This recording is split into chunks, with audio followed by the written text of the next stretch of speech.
साल था 1999। पाकिस्तान की आर्मी द्वारा एलओसी को वायलेट किया जाता है और इसके साथ साथ हमारे कारगिल सेक्टर के और कई सेक्टरों के माउंटेन को उनके द्वारा कैप्चर कर लिया जाता है। इसके अगेंस्ट में इंडियन आर्मी एक ऑपरेशन चलाती है और इसके साथ चालू होती है the great war of Kargil. 1999, this place became the center of much international intrigue and war between India and Pakistan. 22 years ago, India was betrayed by Sri Prime Minister Atal Bihari Vajpayee made it clear that would emerge victorious. हम शांति चाहते हैं, ये तो दुनिया ने देखा। अब दुनिया ये देखेगी कि हम शांति की रक्षा के लिए अपनी शक्ति का भी प्रदर्शन कर सकते हैं।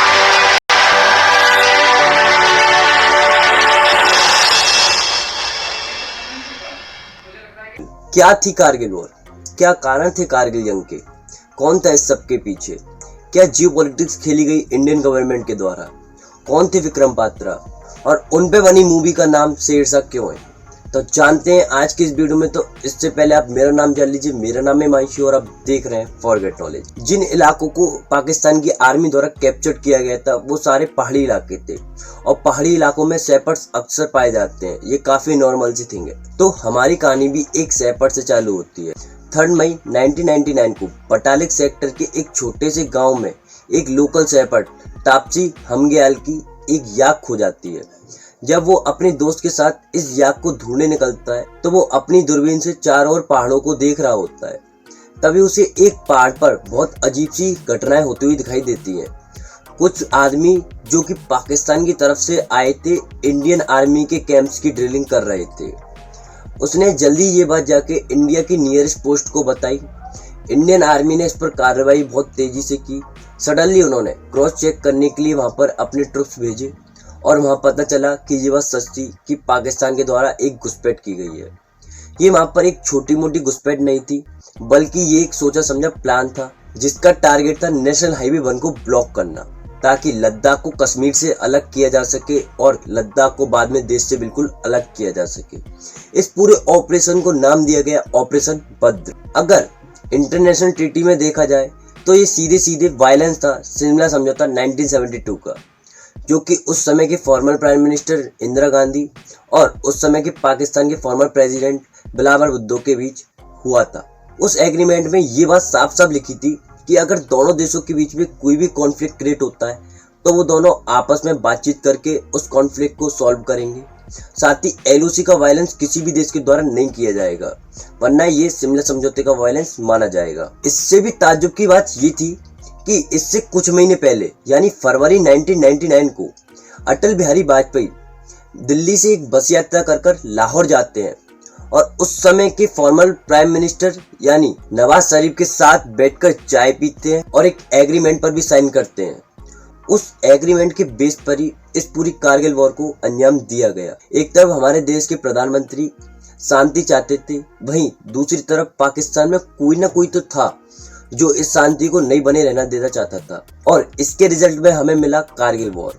इंडियन आर्मी के ट्रुप्स को हजारों की संख्या में कारगिल सेक्टर पहुंचाया गया और इंडियन आर्मी के द्वारा ऑपरेशन विजय को लॉन्च कर दिया गया।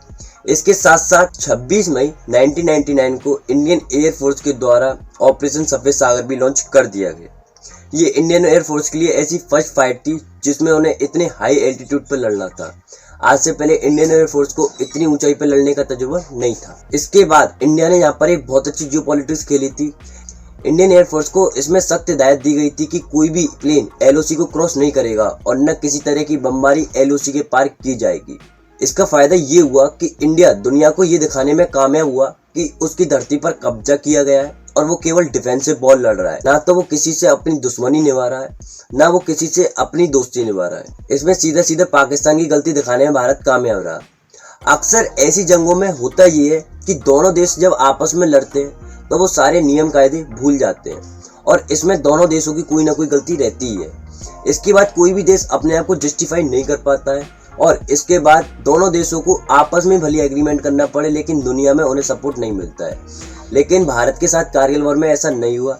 भारत ने एलओसी क्रॉस नहीं की और इससे पूरी दुनिया भारत के साथ आई और अमेरिका के उस समय के तत्कालीन राष्ट्रपति बिल क्लिंटन ने पाकिस्तान पे प्रेशर बनाया कि वो अपने आर्मी को तुरंत वापस ले। एक तरफ तो पाकिस्तान पर प्रेशर लगाया जा रहा था, लेकिन जहां पर पाकिस्तानी सैनिक बैठे थे वो काफी हाई एडवांटेज पर थे, क्योंकि वो हाई हाइट्स पे थे जबकि इंडियन आर्मी नीचे बेस पर थी। ऐसी कंडीशन में जो युद्ध एडवाइजर होते हैं वो ऐसा कहते हैं, अगर आप हाइट्स पे बैठे हैं और आपका दुश्मन नीचे है तो आप दुश्मन के 10 सैनिक मार सकते हैं, जबकि उन्हें आपके एक सैनिक को मारने के लिए अपने 10 सैनिक खोने होंगे। यानी इंडिया के लिए एक बहुत बड़ी बात थी, अगर हम अपने 10 सैनिक खोएंगे और उनके एक सैनिक को मारेंगे तो ये इंडिया के लिए काफी नुकसान वाला सबक होता। वहाँ की जियोग्राफी लोकेशन तो पहले से ही खराब थी। वहाँ पे दूसरी सबसे बड़ी प्रॉब्लम थी वहाँ का टेम्परेचर। द्रास में नॉर्मल टेम्परेचर -5 डिग्री से -11 डिग्री रात में रहता था। आप जानिए कितनी टफ कंडीशन में इंडियन आर्मी को वहाँ पर लड़ना पड़ा था। कारगिल की जंग में द बैटल ऑफ टोलोलिंग इस पूरी जंग का टर्निंग पॉइंट माना जाता है। अब लड़ाई का रुख बदला और इंडियन आर्मी के लिए टोलोलिंग को रिकैप्चर करना एक कठिन टास्क माना जा रहा था, क्योंकि 16,000 फीट की हाइट थी, -5 से -11 डिग्री का टेम्परेचर और इसके साथ साथ दुश्मन की अनप्रिडिक्टेबल वाली फायरिंग हो रही थी ऊपर से, जो इंडियन आर्मी की क्लाइंबिंग को काफी टिपिकल बना रही थी, क्योंकि दुश्मन ऊपर बैठा था और इंडियन आर्मी की सारी हरकतों को देख पा रहा था। इसलिए इंडियन आर्मी मूनलेस वाली नाइट और कम रोशनी वाली रातों में ही क्लाइंबिंग कर सकती थी। इसमें भी इंटरेस्टिंग बात ये है कि इस पहाड़ी को चढ़ने का जिम्मा कैप्टन अजीत सिंह ने लिया और उन्होंने अपने साथियों से कहा या तो वो अपना खाना कैरी कर लें या थोड़ी और एमुनिशन। अजीत सिंह ने अपने लिए और एमुनिशन कैरी की। वो पहाड़ी के पहुंचे तो उन्होंने लगभग 3 दिन तक बिना खाए सरवाइव किया। मेजर राजेश अधिकारी और उनके साथियों ने टोलोलिंग पर चढ़ाई की।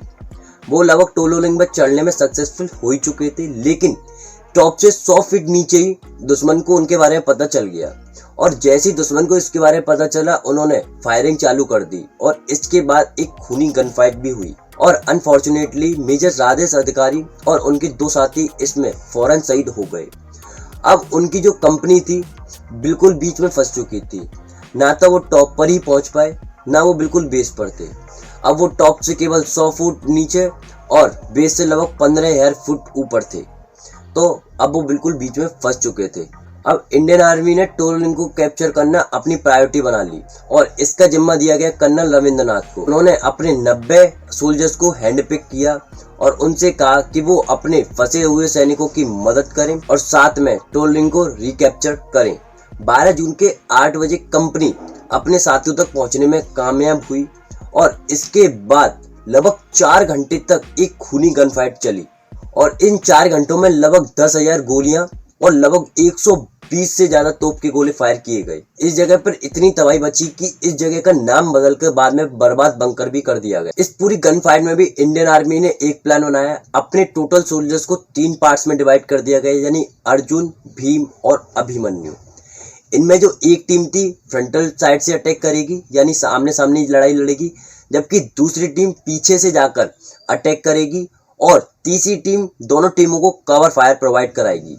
इसमें से जो पीछे वाली टीम का जिम्मा दिया गया वो दिया गया था मेजर विवेक गुप्ता को। मेजर विवेक गुप्ता पीछे से जाते हैं, अटैक करते हैं, पर अनफॉर्चुनेटली वो और उनके 6 साथी इसमें शहीद हो जाते हैं। पर उनकी शहादत बेकार नहीं जाती और अगली सुबह तक इंडियन आर्मी टोलोलिंग को रिकैप्चर कर लेती है। टोलोलिंग से 1.6 किलोमीटर नॉर्थ पर जाने पर एक पॉइंट पड़ता है 5140, जो कि अब भी पाकिस्तानी आर्मी द्वारा कैप्चर किया हुआ था। इन दोनों के डिस्टेंस के बीच में छोटी छोटी चोटियां पड़ती थी जिन्हें हम्प कहा जाता था। इस 1.6 किलोमीटर की डिस्टेंस में लगभग 10 हम्प पड़ती थी। इन 10 हम्प को जीतने में इंडियन आर्मी को कोई ज्यादा प्रॉब्लम नहीं हुई।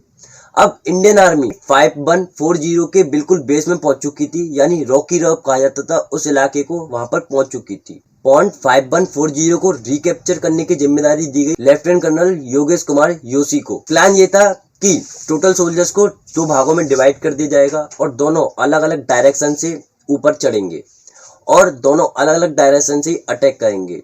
इसमें एक टीम को लीड कर रहे थे लेफ्टिनेंट संजीव सिंह जम्बाल और दूसरी टीम को लीड कर रहे थे विक्रम बत्रा। इनके ऑपरेशन का कोड नेम था शेरशाह। जब इनको विनिंग सिग्नल चुनने के लिए कहा गया तो संजीव जी ने ओयाया और विक्रम बत्रा ने ये दिल मांगे मोर को चुना, यानी कि अगर वो जीत जाते हैं तो ऐसा कोई कोड जिससे कि वो ये बता सके कि हमने उस इलाके को कैप्चर कर लिया है। अब शायद आपको समझ में आ चुका होगा कि जो मूवी विक्रम बत्रा के ऊपर बनी है उसका नाम शेरशाह क्यों रखा गया है? उनका जो ऑपरेशन कोड था वो शेरशाह था, इसलिए उस मूवी का नाम भी रखा गया है शेरशाह। अर्ली आवर में इंडियन आर्मी के दोनों ग्रुपों ने 5140 पर क्लाइंबिंग चालू कर दी और विदाउट कैजुअलिटी इंडियन आर्मी ने उस 5140 पर तिरंगा फहरा दिया और इसके बाद लेफ्टिनेंट विक्रम बत्रा को कैप्टन विक्रम बत्रा बना दिया गया। और कारगिल के वॉर में 5140 एक बहुत बड़ा माइलस्टोन बना, क्योंकि यहीं पर पाकिस्तान के खिलाफ डॉक्यूमेंट्स को रिकवर किया गया और दुनिया के सामने ये प्रूव किया गया कि इस सब में पाकिस्तान डायरेक्टली इन्वॉल्व है। इस पूरे वॉर में एक और मेन पॉइंट था जिसका नाम था टाइगर हिल। टाइगर हिल में 1000 फीट की एक स्ट्रेट क्लिफ थी और इस पर चढ़ना बहुत ज्यादा कठिन था। इंडियन आर्मी ने प्लान बनाया कि हम अपने माउंटेन इक्विपमेंट के साथ इसी जगह से चढ़ेंगे और इसी जगह से पीछे से अटैक करके अपने एनिमी को सरप्राइज करेंगे। और 3 और 4 जुलाई की मिडनाइट को लगभग 22 सोल्जर्स ने इस 1000 फीट की क्लाइंबिंग को क्लाइंब करना चालू कर दिया। इसमें एक 19 साल के ग्रेनेडियर योगेंद्र सिंह यादव भी थे, जो कि अपने सफर के आधे रास्ते तक पहुंच चुके थे, लेकिन तभी दुश्मन को उनके बारे में पता चल गया और इसमें गोलीबारी चालू हो गई। इसके बाद प्लाटून कमांडर और 2 अलग जवान और शहीद हो गए। पर योगेंद्र सिंह यादव ने अपने सफर को नहीं रोका और वो धीरे धीरे चढ़ते रहे। जब वो अपने लक्ष्य से केवल 15 फीट की दूरी पर थे, तभी दुश्मन को उनके बारे में पता चल गया और उन पर 3 गोलियां आके लगी। उन्होंने 3 गोलियां खाने के बाद भी चढ़ाई पूरी की और दुश्मन के एक बंकर में जाकर ग्रेनेड फेंक दिया और इस ग्रेनेड के साथ उन्होंने 4 एनिमी को मार गिराया। उनकी इस बहादुरी को देखकर उनके और साथी भी जोश जोश में उस पहाड़ी को चढ़ गए और उन्होंने एक और बंकर पे हमला बोल दिया और अगली सुबह टाइगर हिल को रिकैप्चर कर लिया गया था। इस सब में भी एक ताज्जुब की बात ये थी कि 3 गोलियां लगने के बाद भी योगेंद्र सिंह यादव जी सरवाइव कर गए और आज वो एलाइव है। अगर आपने ऋतिक रोशन की लक्ष्य मूवी देखी है तो वो इन्हीं से इंस्पायर्ड होकर बनाई गई है। हमारा और दुश्मनों का आमने सामने हमारा फाइटिंग हुआ। उस समय हमारे केवल दिमाग के अंदर यही था, अपनी पलटन की इज्जत, अपने देश का जो सम्मान है उसको बढ़ाना है। कारगिल वॉर में एक और मेन पॉइंट था जिसका नाम था पॉइंट 4875, जिसे रिकैप्चर करने की जो जिम्मा दिया गया था वो दिया गया था कैप्टन विक्रम बत्रा और कैप्टन अनुज को। इस पूरी जंग को लगभग खत्म ही कर लिया गया था, लेकिन अपने लेफ्टिनेंट को बचाने के लिए अपने कैंप से बाहर निकले। उस समय दुश्मन जो पीछे भाग रहा था उसने एकदम फायरिंग चालू कर दी और उनमें एक गोली आकर विक्रम बत्रा की छाती में लगी और जिसके कारण वो शहीद हो गए। हमने पॉइंट 4875 को तो कैप्चर कर लिया, लेकिन हमने इसमें 2 ब्रेव सोल्जर्स को खो दिया। में कैप्टन अनुज और कैप्टन विक्रम जी थे और फाइनली 8 जुलाई को ऑपरेशन विजय सक्सेसफुल रहा और इंडियन आर्मी कारगिल वॉर को जीत गई। 11 जुलाई को पाकिस्तानी सोल्जर्स और पाकिस्तानी जो आतंकवादी थे वो इंडियन आर्मी के कैंपों को विड्रॉल करने लगे और वो वापस अपने देश लौटने लगे। इसमें भी हैरत की बात ये थी कि वो अपने साथियों जो मर चुके थे उनको वापस नहीं लेके गए, उनके भी सारे अंतिम संस्कार इंडिया ने पूरी रेस्पेक्ट के साथ किए। 14 जुलाई को अटल बिहारी वाजपेयी द्वारा ऑपरेशन विजय को सक्सेसफुल घोषित कर दिया गया था एंड फाइनली 26 जुलाई 1999 को कारगिल वॉर को ऑफिशियली एंडेड कर दिया गया with the winning of Indian army. अक्टूबर 1999 को पाकिस्तान में एक तख्ता पलट हुआ और उस समय के पाकिस्तान के आर्मी चीफ यानी जनरल परवेज मुशर्रफ ने पूरे पाकिस्तान को अपने अंडर ले लिया और कॉन्स्टिट्यूशन को रद्द कर दिया और इसके साथ साथ वहां पर राजनीति पर भी पूरी तरीके से प्रतिबंध लगा दिया गया। यानी हम कह सकते हैं कि बैक एंड से फुली सपोर्ट किया गया था परवेज मुशर्रफ द्वारा पाकिस्तानी आर्मी को, ताकि वो इंडिया के उन माउंटेन्स को रिकैप्चर कर सके और लद्दाख को भारत से अलग कर सके।